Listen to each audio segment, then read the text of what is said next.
हमारे आपके जीवन में भी ऐसे ऐसे लोग आएंगे जो हमारी श्रद्धा को भी डिगाना चाहेंगे। वो कभी हमारी निंदा करेंगे, हमारे पिता की निंदा करेंगे, हमारे गुरु की निंदा करेंगे, हमारे इष्ट की निंदा करेंगे और यह भी कहेंगे इष्ट परिवर्तित कर लो। मिलते हैं कि नहीं लोग? अरे उनको क्यों गुरु बनाया, उनको गुरु बना लो। वो उतने बड़े गुरु नहीं हैं जितने बड़े वो गुरु। अरे गुरु भी बड़ा छोटा होता है क्या? गुरु भी नाटा लंबा होता है क्या? गुरु तो गुरु होता है ना? यह गुरु ठीक नहीं है, वो गुरु ठीक है। और जिनकी श्रद्धा कच्ची हो या जिनकी श्रद्धा न हो, है ना, वो तो उलझ जाते हैं।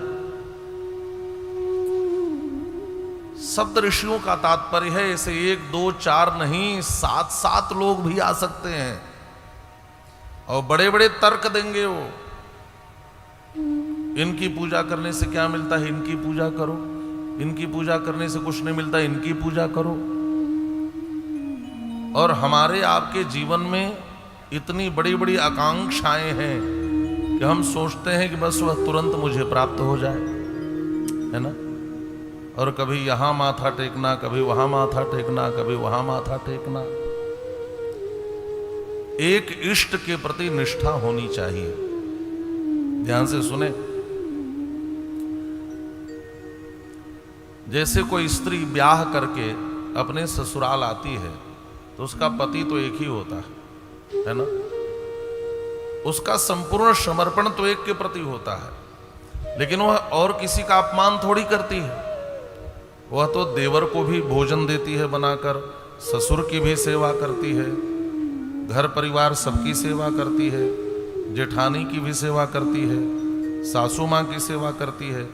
वैसे एक निष्ठ तो होना चाहिए, इष्ट तो एक होना चाहिए, स्वामी तो एक होना चाहिए, पति तो एक होना चाहिए। और हम पूजा सबकी करें, हम सभी देवियों की पूजा करें, सभी देवताओं की पूजा करें, हम किसी का अपमान न करें, सबकी सेवा करें, सबका सत्कार करें, लेकिन निष्ठा तो एक में होनी चाहिए। अच्छा, सभी की पूजा करें और सबसे एक ही चीज मांगे कि हमें उनकी भक्ति मिले। गोस्वामी श्री तुलसीदास जी महाराज गणेश जी की वंदना नहीं करते, लेकिन उनके इष्ट तो श्री राम है। गाइए गणपति जगबंदन, शंकर सुवन भवानी नंदन। लेकिन अंतिम में क्या कहते हैं? अंतिम में कहते हैं कि हे गणेश जी यही कृपा करो, तुलसीदास कहत कर जोरे, बसहि राम सिय मानस मोरे। वंदना तो गणेश जी की, आराधना तो गणेश जी की, लेकिन गणेश जी से वरदान क्या मांगते हैं कि श्री सीताराम जी मेरे हृदय में वास करे, मेरे हृदय में निवास करे। यह श्रद्धा का स्वरूप है। अच्छा, श्रद्धा जब पैदा होती है ना तो कुतर्की आते हैं। इसको एक शब्दों में और आप समझ सकते हैं, जैसे पीपल का छोटा वृक्ष होता है तो बहुत सी बकरियां आती हैं और पीपल के पत्ते को नोच करके खा जाती हैं, है ना। लेकिन वही पीपल का वृक्ष बड़ा हो जाए तो उसी के नीचे बैठ करके बकरियां भी आराम फरमाती है ना। धूप से बचती हैं, छाया लेती हैं, बारिश से बचती हैं। तो जब तक आपकी श्रद्धा अभी पैदा हुई है ना, तब तक उसको थोड़ी सुरक्षा दो। कुतर्क की बकरियां आएंगी, ये नोचना चाहेंगी, ये चरना चाहेंगी, ये मिटाना चाहेंगी आपकी श्रद्धा को। इसीलिए हमें सत्संग, ये जो सत्संग है ना, यही बाढ़ है, यही घेरा है। अच्छा, फसल जब छोटी होती है तो आप क्या करते हैं? अरे अपने घर में एक पौधा लगाते हैं, नगर निगम वाले भी लगाते हैं, तो एक घेरा बनाते हैं कि नहीं। और वही वृक्ष बड़ा हो जाता है तो घेरे की जरूरत पड़ती है। अपनी श्रद्धा को परिपक्व होने तक इस सत्संग के घेरे में बैठो।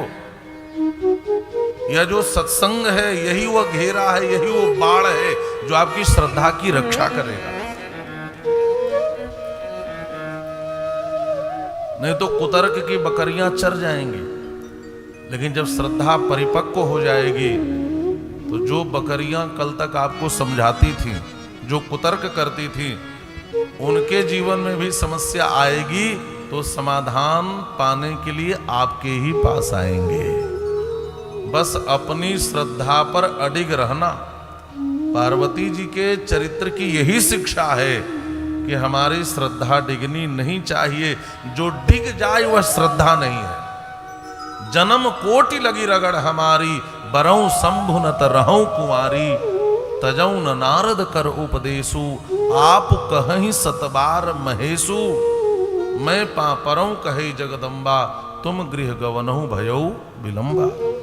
ये श्रद्धा का स्वरूप है और यही श्रद्धा की समग्रता है। इष्ट के प्रति निष्ठा होना, गुरु के वचनों के प्रति विश्वास होना और कुतर्कियों को दूर से प्रणाम कर लेना, यही श्रद्धा की समग्रता है। पार्वती जी ने यही तो किया। श्रद्धा को परीक्षा से गुजरनी पड़ती है। यदि आप श्रद्धालु हो जाए तो आप देखिए परीक्षा से गुजरनी पड़ेगी आपको। बहुत कोई पूजा पाठ घर में करने लगे, सत्संग भक्ति करने लगे तो घर वाले भी ताना मारते हैं, पड़ोस वाले भी ताना मारते हैं, है ना, कि बहुत भक्ति जगी है इनकी, देखो तो, है ना, ये सब काम धाम छोड़ करके चित्रकूट कथा सुनने जा रहे हैं। श्रद्धा को परीक्षा से गुजरना पड़ता है, लेकिन चाहे जितनी परीक्षा आ जाए आपकी श्रद्धा डिगनी नहीं चाहिए। वही श्रद्धा शिव को प्रिय है। वही जो श्रद्धा है, यही श्रद्धा श्री राम को प्राप्त करने की पात्रता है।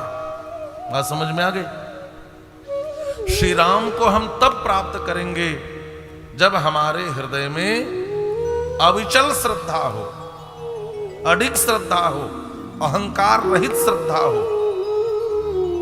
हम बहुत बड़े श्रद्धालु हैं, इस बात का अभिमान भी नहीं करना है।